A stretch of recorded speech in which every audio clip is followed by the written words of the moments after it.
Welcome, and in this video I'm going to show you how to check warranty of any Samsung phone online. So basically what you'll need to do is go to Google and type Samsung service warranty, then click on the Samsung, and right here you'll see the blue button where it says sign in. So sign in, and basically after that you sign in or sign up to your account, what you'll need to do is go right here to the right side on your account and basically go to product registration or my page and products. So if you don't have your products registered, you will need to first register your product.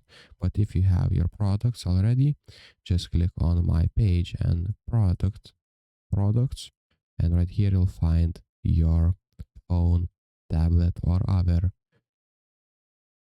products, and you'll be able to see the warranty and when it's going to end. So that's pretty much it, guys. If this video was helpful, please make sure to subscribe to Guide to Everything, comment down below for the algorithm, and see you in the next one.